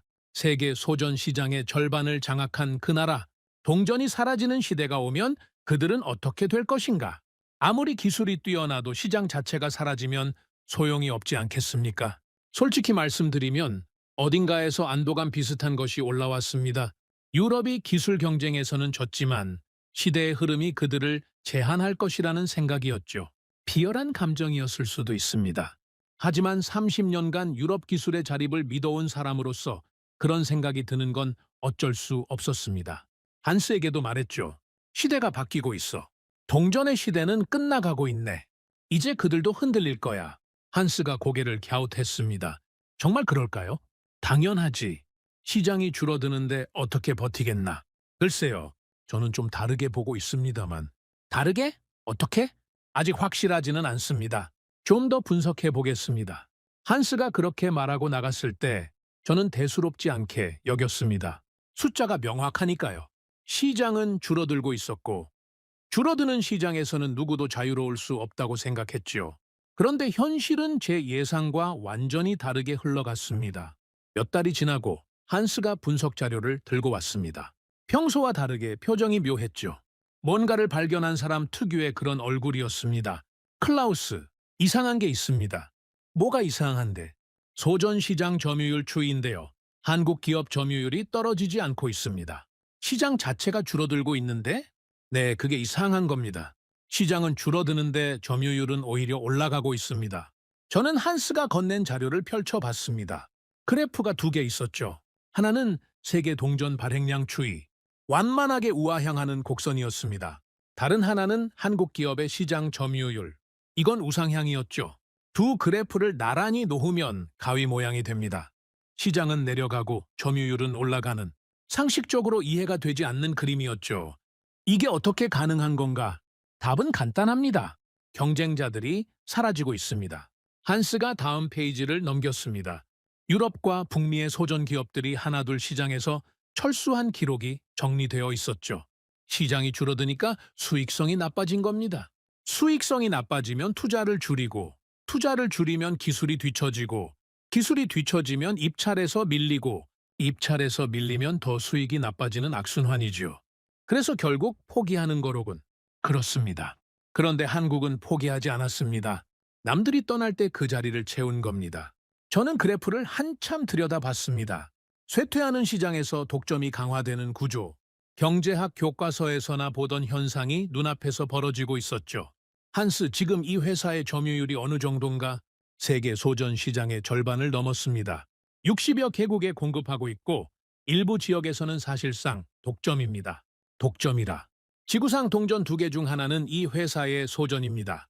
그리고 이 비율은 계속 올라가고 있습니다. 저는 의자에 기대 앉으며 천장을 올려다봤습니다. 제 예상이 완전히 빗나간 겁니다. 동전 시대가 저문다고 해서 그들이 약해질 거라고 생각했는데 오히려 경쟁자들이 먼저 쓰러지면서 독점이 강화된 거였죠. 이건 시장이 죽어가는 게 아니라 재편되고 있는 거야. 맞습니다. 그리고 재편의 승자는 마지막까지 남아있는 자입니다. 남들이 떠날 때 그들은 남았다. 한스의 말이 가슴에 박혔습니다. 한 문장으로 정리되는 거였죠. 쇠퇴하는 시장에서 살아남는 방법은 단순했습니다. 남들보다 오래 버티는 것, 그리고 한국은 그걸 해낸 겁니다. 그런데 진짜 충격은 그 다음이었습니다. 며칠 뒤 한스가 또 자료를 가지고 왔습니다. 이번에는 표정이 심각했죠. 심각하다기보다는 뭔가 큰 걸 발견한 사람의 얼굴이었습니다. 클라우스, 한 가지 더 발견한 게 있습니다. 또 뭐가 있나? 이 한국 회사, 소전만 만드는 게 아니었습니다. 무슨 말인가? 방위산업입니다. 구리 합금 기반으로 탄약과 포탄 부품을 제조하고 있습니다. 저는 서류를 받아들고 한스를 봤습니다. 방산이라고? 네. 그리고 핵심 기술이 소전과 같습니다.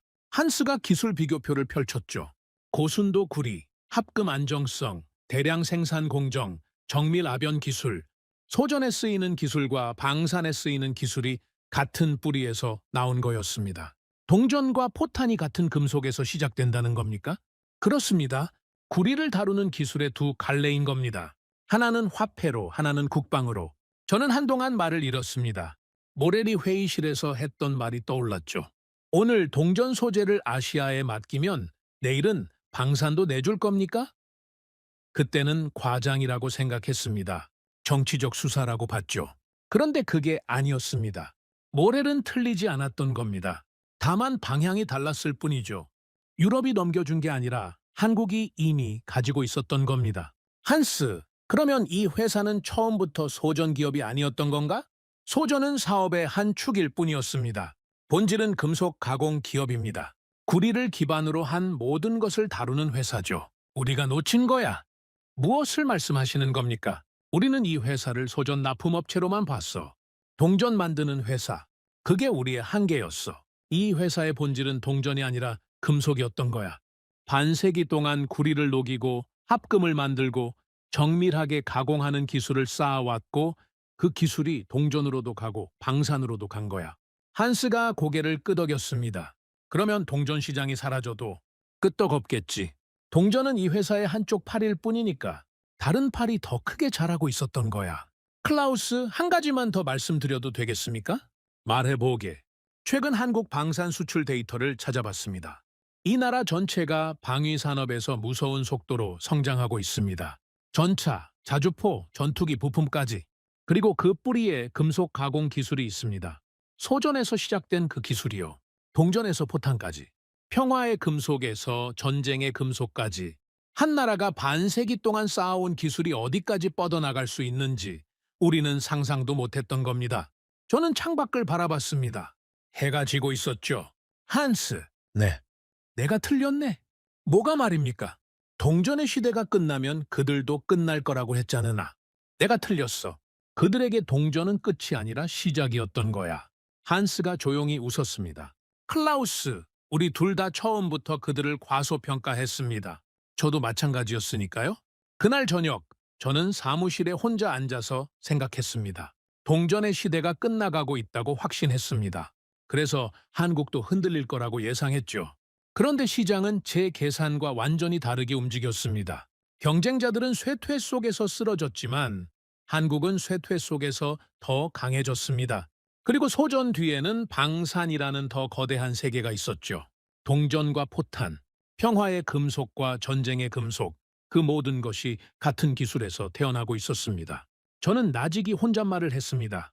그들의 본질은 동전이 아니었어. 반세기를 걸어온 그 나라의 기술은 동전 하나에 머물러 있지 않았습니다. 그건 시작일 뿐이었죠. 얼마 전 일입니다.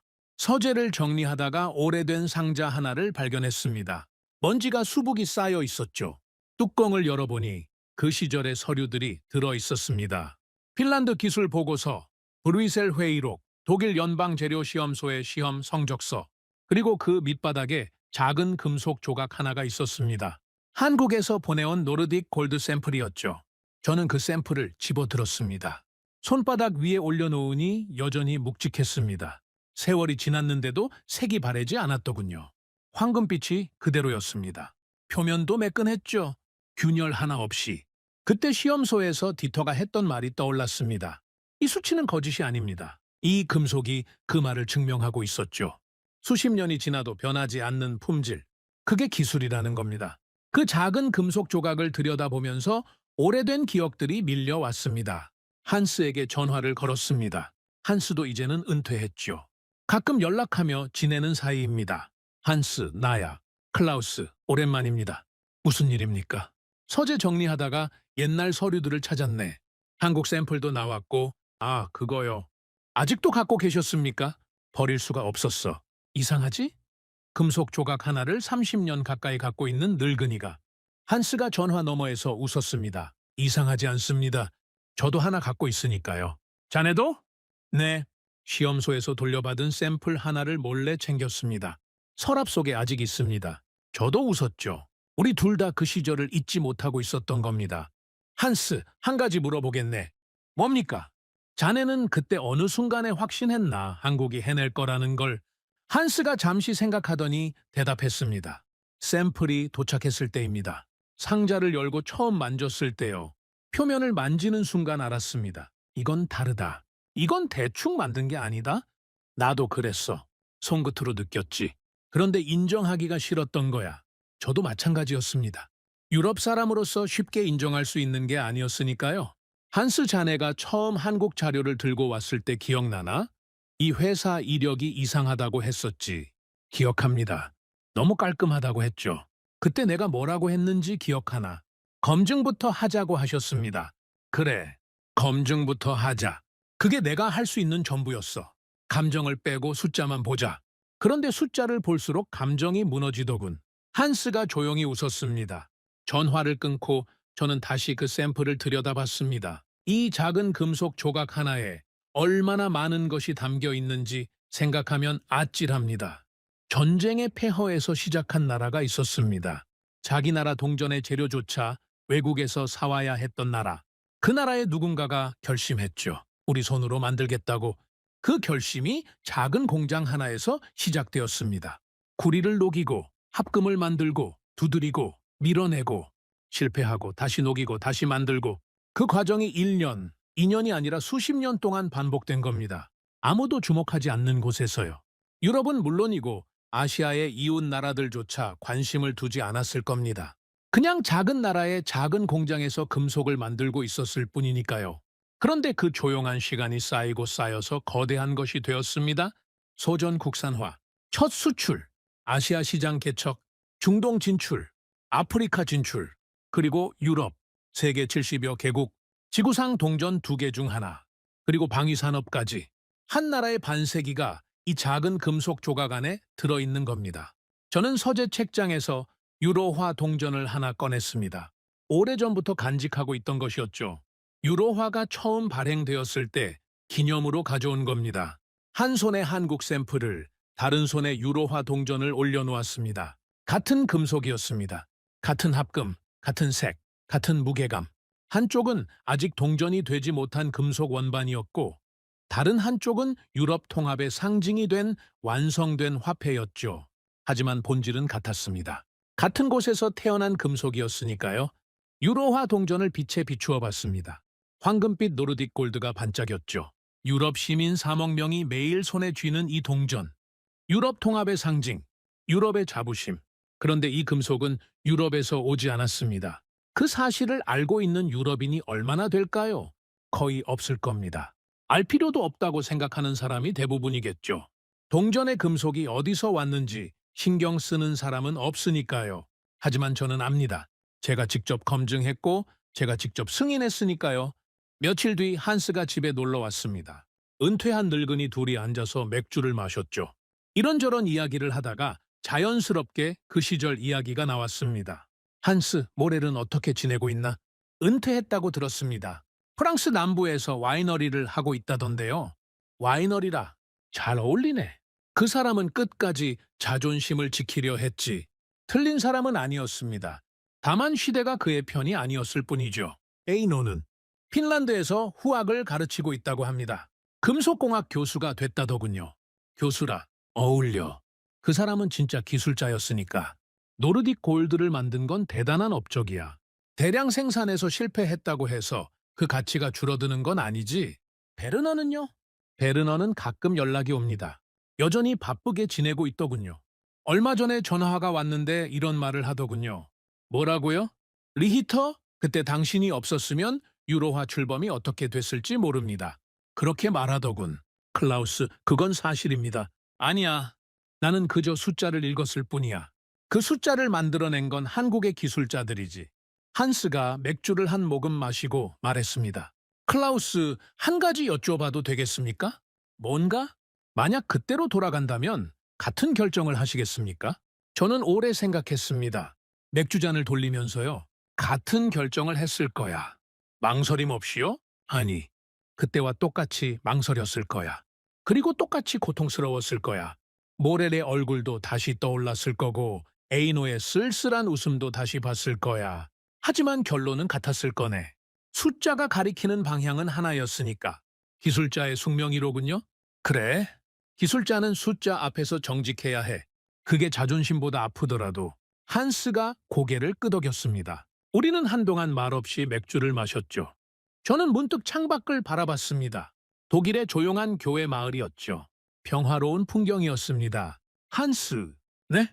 저 멀리 아시아의 동쪽에 한 나라가 있네. 대한민국 말입니까? 그래. 그 나라에 어떤 도시에 공장이 있지. 지금도 돌아가고 있을 거야. 구리를 녹이고 합금을 만들고 소전을 찍어내고 있겠지. 그리고 같은 기술로 포탄 부품도 만들고 있을 거야. 그렇겠죠. 그 공장에서 일하는 사람들은 우리를 모를 거야. 브뤼셀에서 무슨 일이 있었는지, 모렐이 누구인지, 에이노가 누구인지 아마 나라는 사람이 있다는 것도 모르겠지. 아마 그럴 겁니다. 하지만 그들이 만든 금속은 유럽 전체에 퍼져 있어. 3억 명의 주머니 속에 들어가 있지. 그게 기술의 힘이야. 조용하지만 어디에나 다 있는. 한스가 고개를 끄덕였습니다. 저는 다시 손바닥 위에 샘플을 봤습니다. 작은 금속 원반 하나. 이것이 유럽의 운명을 바꿨습니다. 이것이 제 신념을 흔들었죠. 이것이 저를 30년 가까이 붙잡고 있었습니다. 저는 독일인입니다. 유럽의 전략 산업 자립을 평생 믿어왔습니다. 전략 산업은 외부에 맡기지 않는다는 원칙을 지키려 했죠. 그리고 저는 한국을 의심했습니다. 아시아의 작은 나라, 값싼 생산 기지, 기술력 없는 하청업체. 그게 제가 가지고 있던 편견이었습니다. 그러나 기술은 편견에 굴복하지 않았습니다. 유로화는 유럽의 상징입니다. 하지만 그 금속에는 대한민국의 시간이 들어 있습니다. 폐허에서 시작한 나라가 반세기 동안 쌓아온 시간이요. 작은 공장 하나에서 구리를 녹이기 시작한 그 시간이 유럽 통합의 상징 안에 녹아들어 있는 겁니다. 가장 작은 동전 하나가 한 나라의 반세기를 증명하고 있었습니다. 저는 이제 인정합니다. 우리는 자존심을 지키려 했습니다. 그건 틀린 일이 아니었죠. 하지만 그들은 자존심이 아니라 실력을 쌓고 있었습니다. 우리가 회의실에서 논쟁하고 있을 때 그들은 공장에서 금속을 만들고 있었습니다. 우리가 정치적 계산을 하고 있을 때 그들은 기술적 정밀함을 추구하고 있었죠. 그 차이가 반세기 뒤에 이 결과를 만든 겁니다. 한스가 맥주잔을 내려놓으며 말했습니다. 클라우스, 좋은 이야기였습니다. 좋은 이야기가 아니야, 한스. 뼈 아픈 이야기지. 뼈 아프니까 좋은 겁니다. 아프지 않으면 기억하지 못하니까요. 저는 웃었습니다. 마지막으로 손바닥 위에 샘플을 한 번 더 봤죠. 황금빛 금속 원반, 작지만 무거운 것. 여러분의 주머니 속에도 동전이 있을 겁니다. 한번 꺼내서 보십시오. 그 작은 금속 조각 하나에 어떤 나라의 시간이 들어있는지 이제 아실 겁니다. 대한민국, 그 이름의 무게를 저는 이제야 압니다. 오늘의 사연은 여기까지입니다. 구독과 좋아요는 영상 제작에 아주 큰 힘이 됩니다. 지금까지 감동테라스 저는 소희였습니다. 오늘도 우리 구독자님들의 가정에 따뜻한 행복이 가득하시길 진심으로 바라겠습니다. 긴 영상 끝까지 시청해주셔서 정말 감사합니다. 내일 더 좋은 이야기로 찾아뵙겠습니다. 감사합니다.